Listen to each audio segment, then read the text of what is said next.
और कोई प्यार नहीं करता। मर गए तो एक दो दिन रोना होगा, महीना दो महीना चर्चा होगी, कूड़ा पड़ गया फिर तो कौन याद करता है। और ये बात जीते जी हम अगर समझ जाए कि हमारा कोई नहीं है, यहाँ से कुछ नहीं ले जाना है, जो ले जाना है वो है भगवान का नाम, भगवान का स्मरण, परोपकार, अच्छे कर्म, तो वो करे मनुष्य। उमा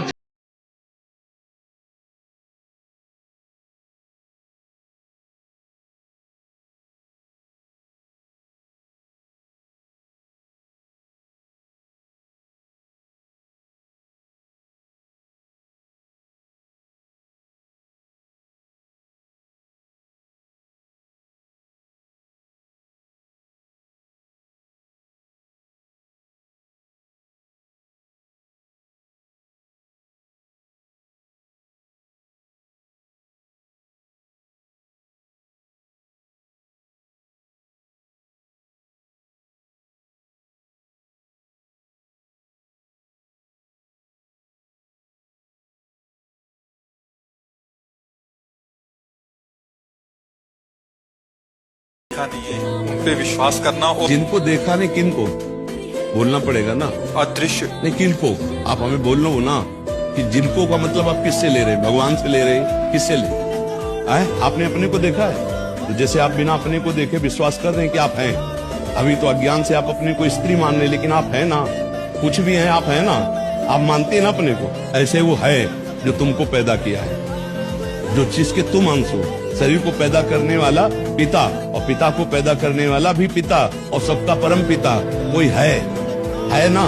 तो जैसे तुम हो, अपने को जाना नहीं फिर भी मानते हो, ऐसे मान लो तो तुम जान जाओगे। तो आप अपने को जानते हो? कैसा साल का शरीर है तुम्हारा? 47 साल हो गए 3.5 हाथ के मकान में रहते हुए, कभी एक सेकंड अपने आप को नहीं जाना है आप अपने को। तो फिर आप कितनी बुद्धि रखती परमात्मा को जानने की? आप ये कैसे कह सकते हैं कि मैं उसको कैसे मानूं जिसको देखा नहीं? आप अपने को नहीं देखा तो आप मान रही हैं कि आप हैं, और आप ये भी मान रहे हैं कि ये ढांचा आपका नहीं है, ये जलेगा मरेगा। एक समय तुम थी बच्ची, आज थी जवान, धीरे धीरे वृद्धावस्था, धीरे धीरे मृत्यु, तो ये जलेगा ना, जैसे दूसरों को जलता है ऐसे जलेगा। तुम जलने वाली नहीं हो, इसलिए नाम जप करो और संतों की बात मान जाओ, तर्क करने की जरूरत नहीं। रिश्वत नहीं लेने का एक संकल्प लिया था, बट अभी पैसों की कमी हुई तो हमने रिश्वत ले ली महाराज जी। और जहाँ हूँ वहाँ ये सब एक आम बात है महाराज जी। अभी जब से लेना शुरू किया या लिया है तब से पूजा पाठ और परिवार में मतलब ठीक नहीं हो रहा। आप जिस डिपार्टमेंट में भी हो, आपका वेतन तो निश्चित है ना। आप अपने वेतन से क्यों नहीं अपने परिवार का पोषण करते? वेतन से अधिक हमें जरूरत नहीं। मोटरसाइकिल से नहीं चल पाओगे तो साइकिल से तो चल लोगे ना, उससे शरीर स्वस्थ रहेगा। और हराम की मोटरसाइकिल लोगे तो एक्सीडेंट हो जाएगा, चलने लायक नहीं रहोगे। समझो, ये अधर्म का पैसा हमको कहीं ना कहीं जाकर के ऐसा भिड़ा देता है जहां हम दुखी हो जाते हैं।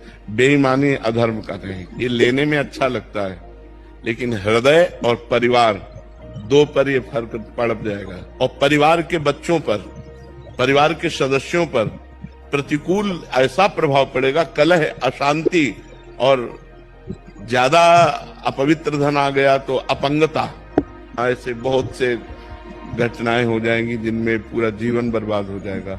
100 रुपया कमाओ लेकिन धर्म पूर्वक कमा के लाओ।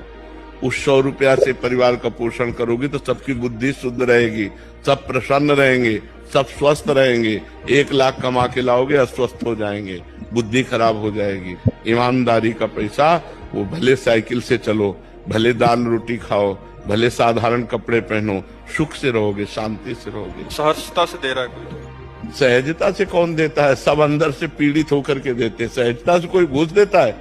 सहजता से वो तुम्हें केवल बातें बनाने के लिए कह सकते हो कि भाई उसने प्रसन्नता से दी। प्रसन्नता से कोई घूस देता है?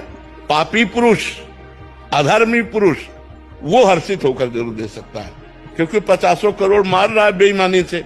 तो वो बेईमानी का धन जब तुम्हारे पास जाएगा तो तुम्हारी बुद्धि को फेल कर देगा, तुम्हारे परिवार को फेल कर देगा। हमारी बातें आज मान